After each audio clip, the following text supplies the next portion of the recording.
Muchísimas gracias. Es un gran placer estar aquí.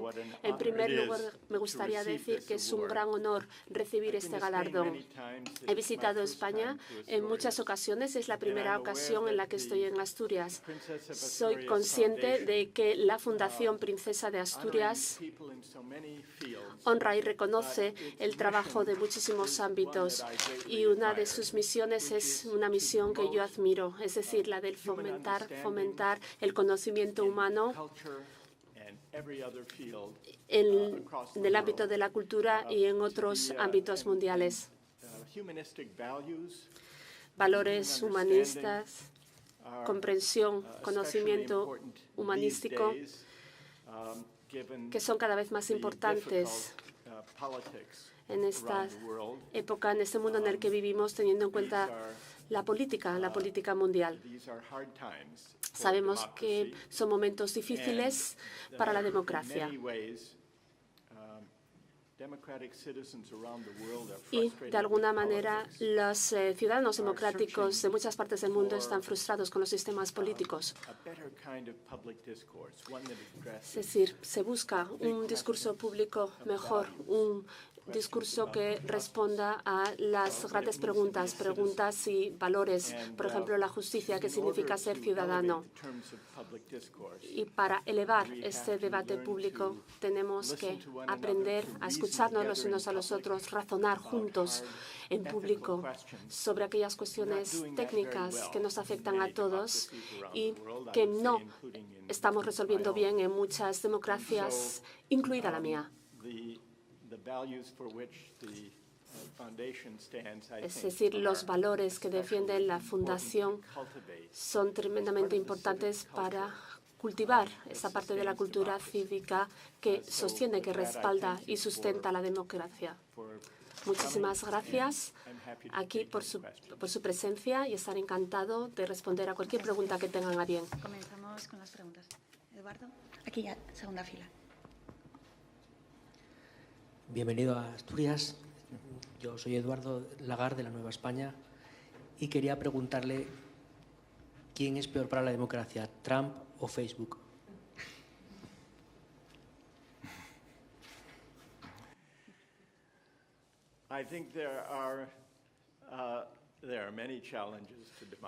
Bueno, considero que la democracia tiene muchos desafíos. Hemos visto la llegada, el surgimiento en ocasiones de populismos intolerantes y que apelan a impulsos oscuros. Esto lo hemos visto en muchos países. Estamos viendo un auge de la xenofobia en muchos países, así como hostilidad hacia los inmigrantes.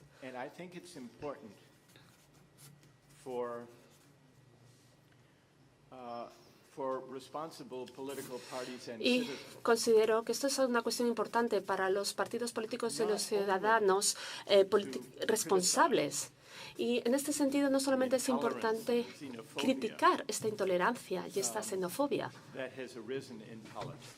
como digo, que surge, que emerge en la política, sino que también cabe preguntarse por qué tantísimos ciudadanos de tantas democracias están abrazando a estos partidos políticos y estos candidatos. ¿Por qué? ¿Por qué existe esta cuestión? ¿Y por qué existe? ¿Por qué existen estas élites?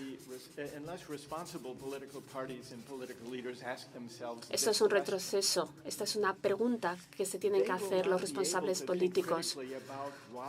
Y si no se hacen esta pregunta, no van a poder pensar de manera crítica por qué los votan tanto y por qué otros están en su contra.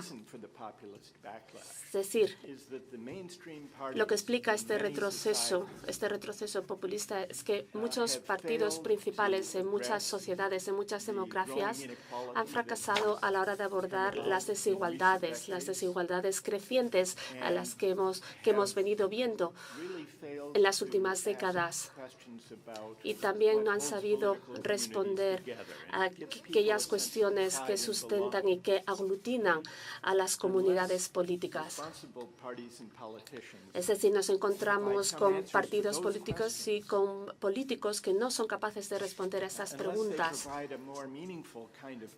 Es necesario hacer una política que tenga más sentido. Y si no es así,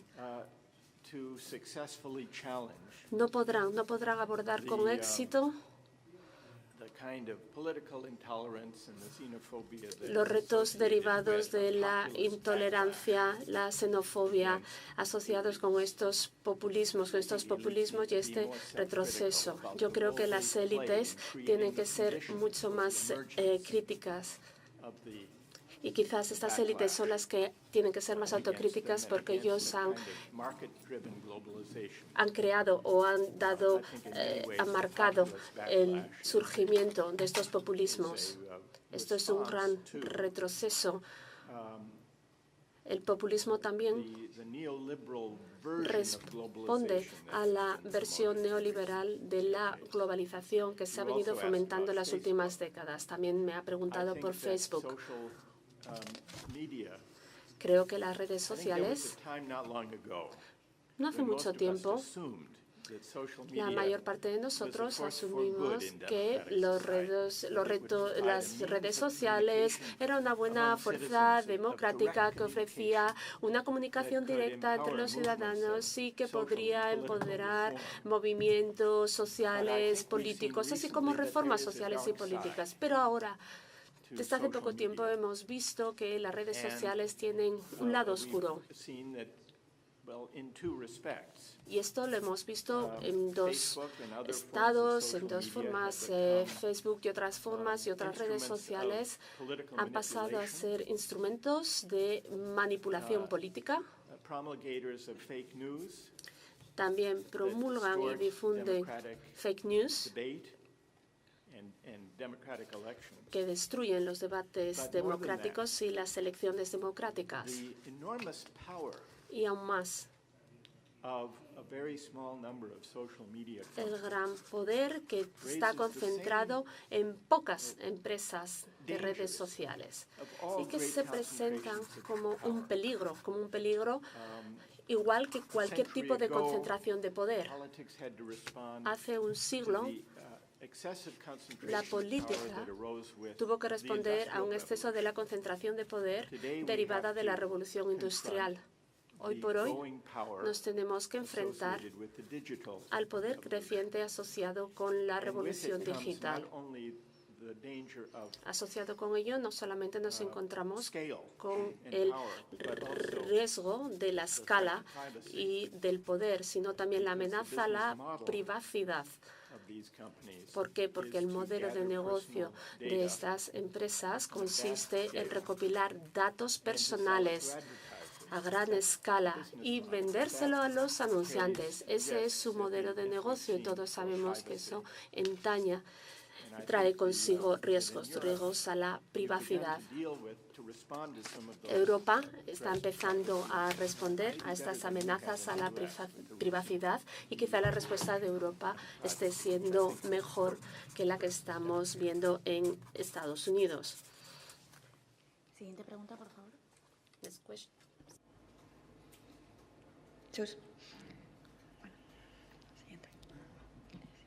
From the daily newspaper El País de Uruguay, publicación diaria. Profesor Sandel, es una pregunta muy sencilla, ya que su trabajo se basa en la obra de los grandes filósofos y las ideas de la antigua civilización griega. ¿Considera que existe motivo de esperanza entre las nuevas generaciones para poder alcanzar una verdadera democracia y así conseguir el concepto universal de la justicia? Porque la justicia significa cosas distintas en función de a quién le preguntemos. Si no hay un concepto universal de justicia, quizás el futuro que tenemos ante nosotros esté muy lejano. ¿Es cierto? Sí, se ha traducido, ¿verdad? ¿Todo el mundo ha entendido la pregunta? Es cierto que los ciudadanos democráticos están en desacuerdo en cuanto al significado de la palabra justicia. Y esto ha sido así desde que empezaron los diálogos de Sócrates, que al final no dejaban de ser debates sobre justicia. Y no podemos tener un debate, o mejor dicho, no podemos tener una democracia sin el debate. Y no podemos tener debate sobre justicia si solo tenemos una única respuesta que se les imponga a todos.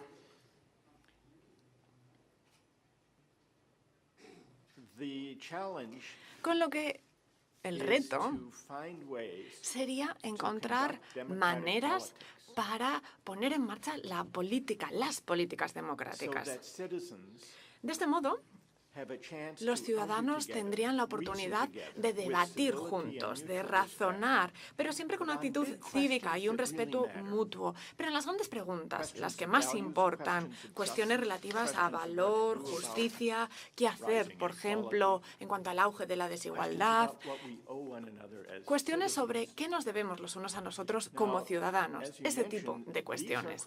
Como acabo de decir, se ha debatido estas cuestiones desde la época de Sócrates.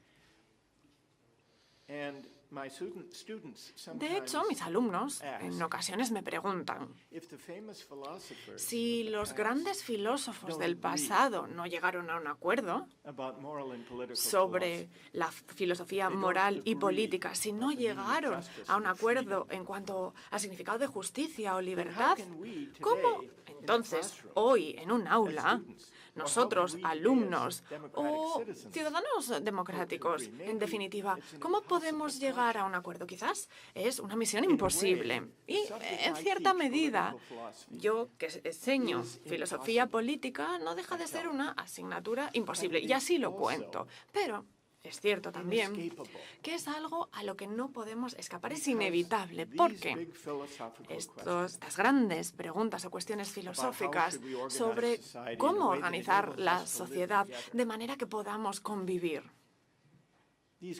Todas estas cuestiones sobre qué significa tener una buena vida, todas estas son cuestiones que no hemos resuelto de manera definitiva, de una vez por todas. Y aún así, tampoco podemos dejarlas de lado.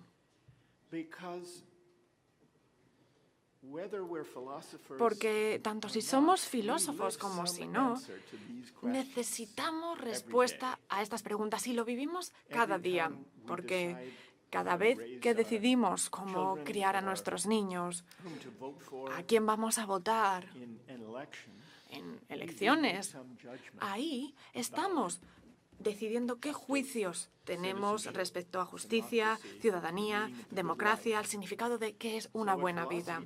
¿Lo que hace la filosofía? Pues nos permite actuar de manera crítica con los presupuestos, los supuestos que tenemos cada día, con cada una de las decisiones que tomamos, los juicios que hacemos, y así nos planteamos si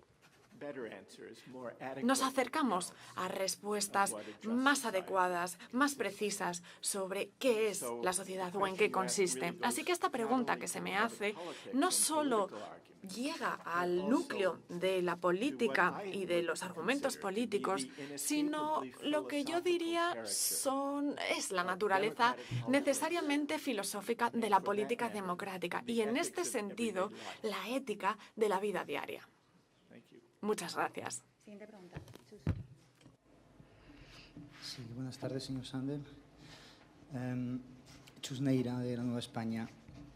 Yo le quería preguntar por dos aparentes contradicciones que genera la búsqueda del bien común, que está un poco presente en todas sus reflexiones.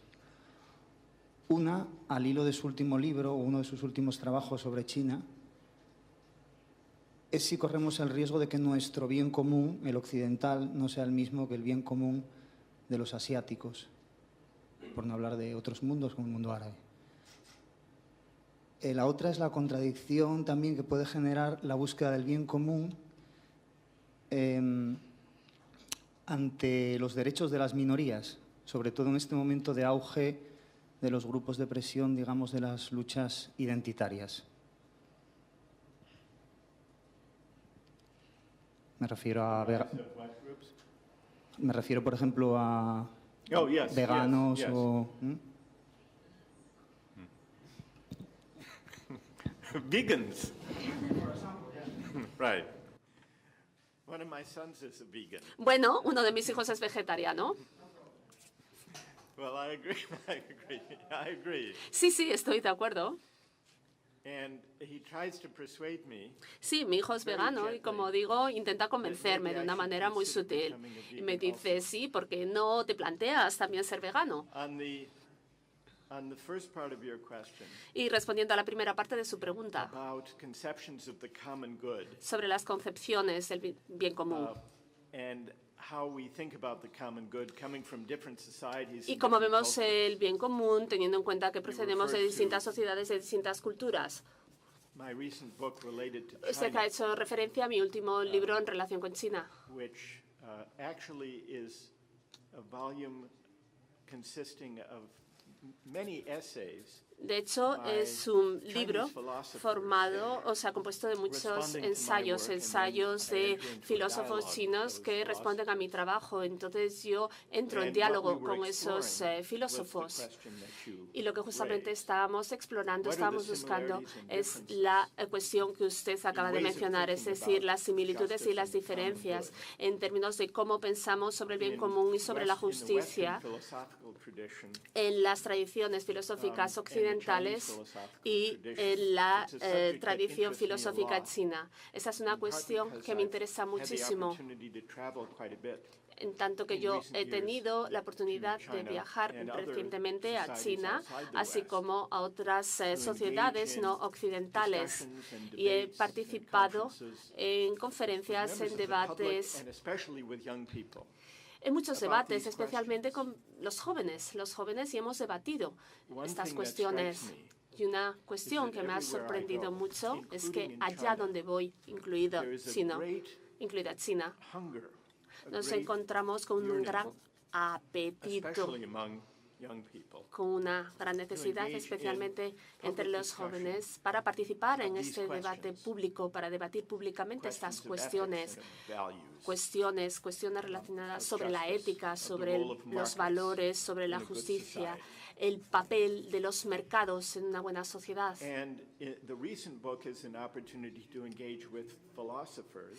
Y el libro, como digo, es hay una serie de... Los filósofos hablamos entre nosotros y hablamos del bien común y cómo hacemos esa distinción entre las distintas culturas. Nosotros asumimos que la filosofía occidental es una filosofía individualista, mientras que las filosofías chinas y las filosofías orientales conceden más prioridad a la comunidad. De alguna manera, esto es simplificar demasiado este contraste. Y, de hecho, gran parte de mi trabajo filosófico ha criticado los excesos de las ideas individualistas y orientadas al mercado que nos encontramos en la tradición occidental filosófica. Y yo creo que la filosofía más interesante cuestiona una serie de asunciones o supuestos establecidos sobre nuestras propias tradiciones. Y esto es lo que en ocasiones permite crear un espacio que nos permite trabajar e intercambiar ideas con pensadores de otras tradiciones y, de la misma manera, entre todos, explorar estas similitudes y estas diferencias. También podemos decir que en el Occidente nosotros hablamos de la justicia y en la filosofía de Confucio se centran en la armonía. Este contraste entre justicia y armonía también se simplifica o se sobresimplifica para explicar las diferencias y hablar de las diferencias entre estas dos tradiciones, la occidental y la oriental, porque nosotros en Occidente también pensamos en la comunidad y en el bien común, cómo podemos convivir, pero no solamente de manera transaccional, cómo podemos convivir e ir más allá de las puras relaciones de mercado. Y esas han sido cuestiones que siempre me han preocupado y que siempre he abordado en mis publicaciones, en mis obras. Que comparten estos debates. Ambos reflexionan sobre una búsqueda que hoy por hoy es urgente. Una búsqueda que busca distintas formas de comunidad, distintos abordajes y enfoques al bien común, y que puedan complementar y de alguna manera contrapesar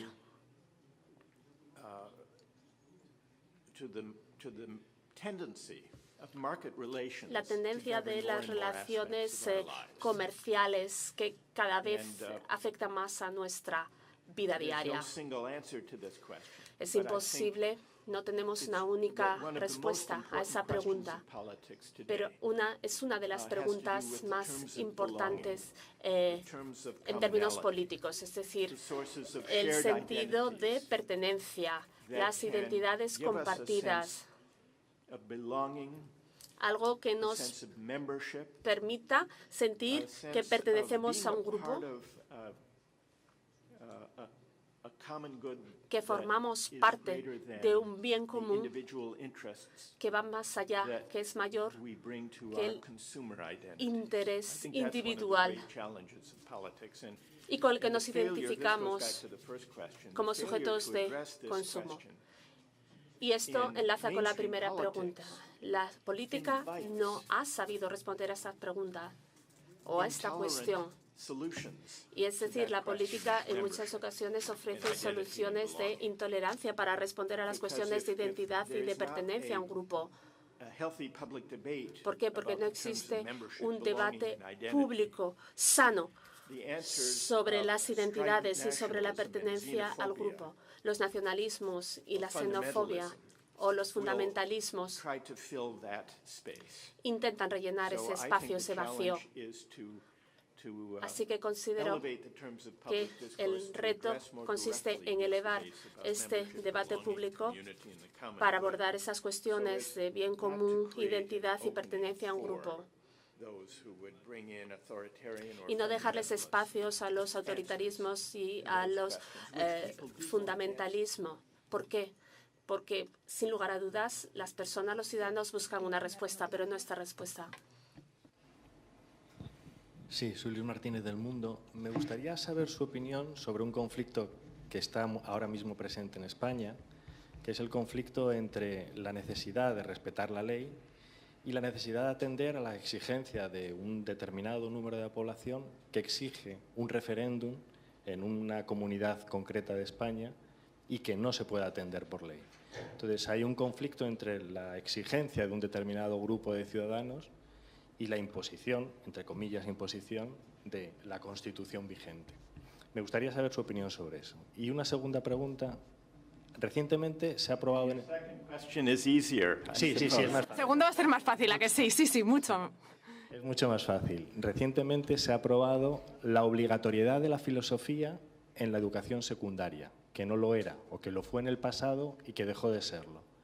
Me gustaría saber cómo cree que la filosofía, como asignatura, como materia de estudio en el high school, puede modificar y contribuir al debate político de una sociedad sana. La verdad es que estoy más capacitado para la segunda pregunta que para la primera.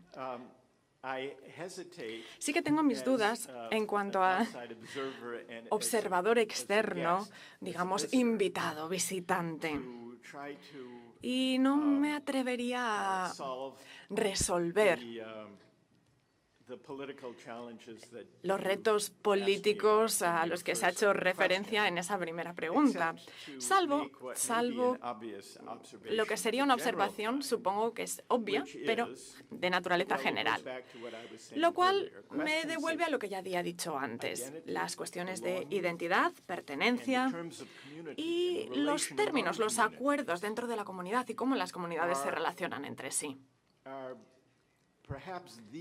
Quizás lo más difícil, pero más importante en nuestra época moderna son cuestiones como estas. Ver hasta qué punto tenemos que entender nuestras identidades o el bien común en relación con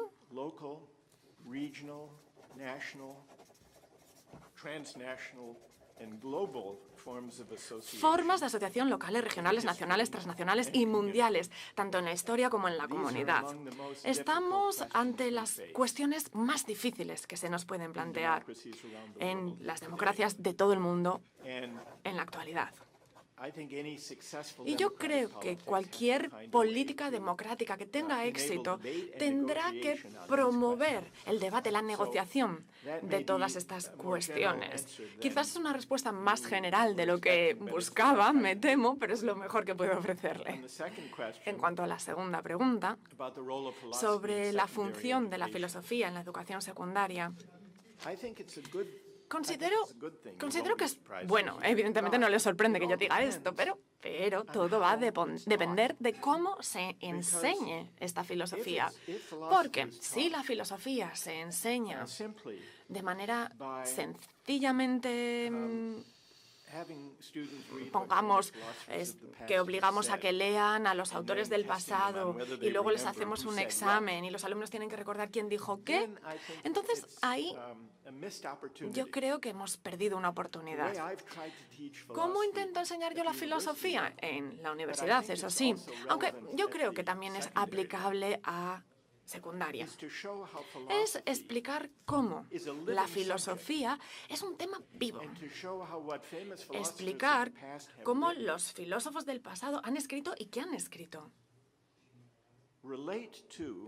Siempre en relación con los dilemas reales, específicos que tenemos en estos días.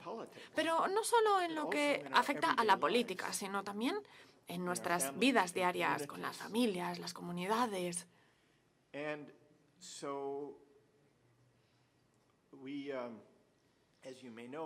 Posiblemente ya lo sepan, hace años realizamos un experimento con las nuevas tecnologías y lo que hicimos fue colgar la serie sobre justicia universal online, gratuito, si alguien estaba interesado, vídeos gratis, y teníamos también versión subtitulada al español, con la idea de que estas ponencias sobre justicia online fuesen un bien didáctico, donde no solo los universitarios, sino también los alumnos de secundaria se pudieran beneficiar. Son clases en las que no soy solo yo ahí, en un podio leyendo un texto en voz alta, sino que hago que los alumnos participen en el debate, que hablen y debatan cuestiones muy concretas. A mi modo de ver, esta es la manera de conseguir que se involucren los jóvenes, que participen activamente en la filosofía. Y del mismo modo mostramos por qué importa la filosofía, por qué la filosofía es algo más que una asignatura, por qué es algo más que un interés histórico. Recientemente he seguido adelante, he ahondado con una serie de debates sobre cuestiones filosóficas en relación con cuestiones contemporáneas, por ejemplo, inmigración, desigualdad, discriminación, privacidad. Y hay una de estas series que hice para la televisión pública neerlandesa, pero lo hicimos en Grecia, cerca, por cierto, de donde Sócrates empezó con sus estudios filosóficos, y esto está ahora disponible, también subtitulado al español, en una plataforma online.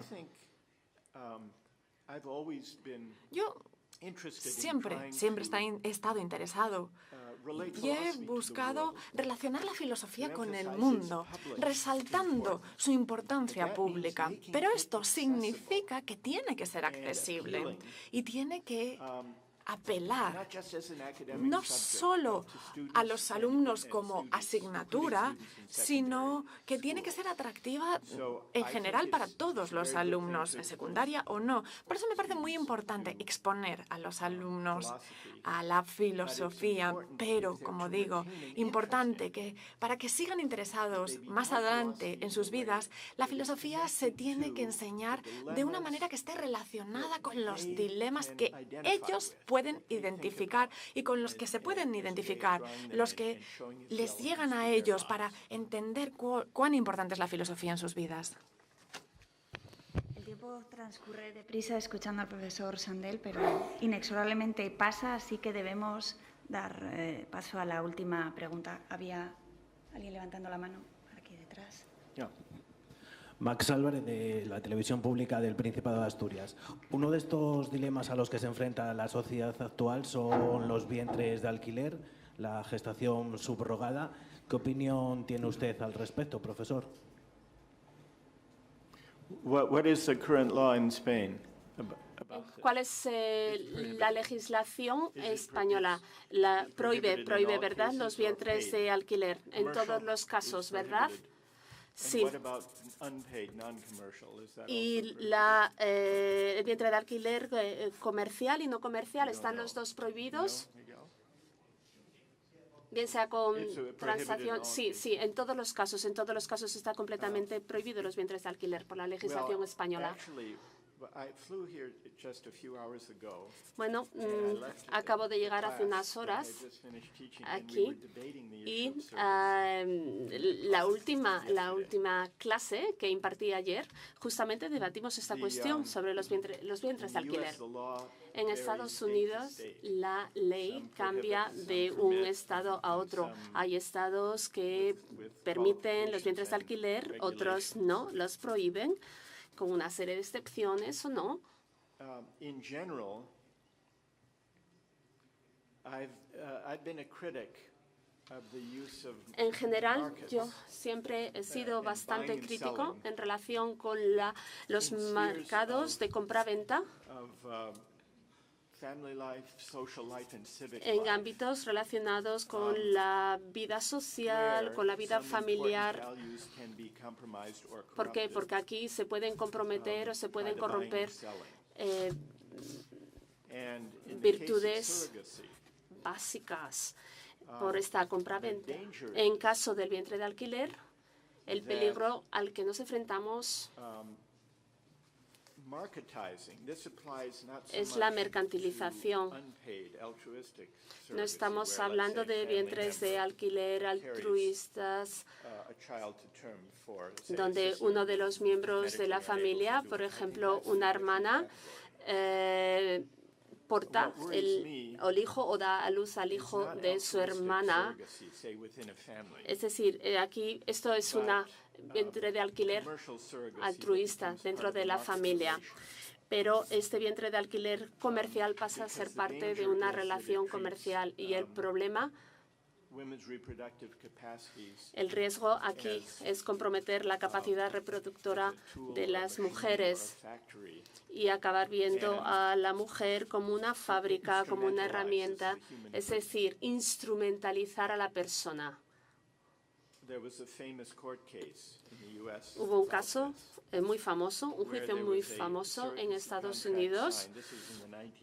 Estamos hablando de los años 80, donde se estableció un contrato para un vientre de alquiler, donde la madre de alquiler había acordado entregar al hijo después de darlo a luz a cambio de $10,000. Pero la madre cambió de opinión y se quiso quedar con el bebé, con lo cual hubo un juicio para ver quién de las partes se quedaba con el bebé, teniendo en cuenta que había un contrato. Yo no estaría en contra de respetar esos debates. Es decir, esa es una cuestión pública, es una cuestión muy importante y yo respeto el caso o respeto los argumentos. Las parejas que no pueden concebir quieren, sin lugar a dudas, utilizar vientres de alquiler, pero cuando estamos hablando de una cuestión de mercado, cuando estamos hablando de un contrato económico, surgen cuestiones morales graves sobre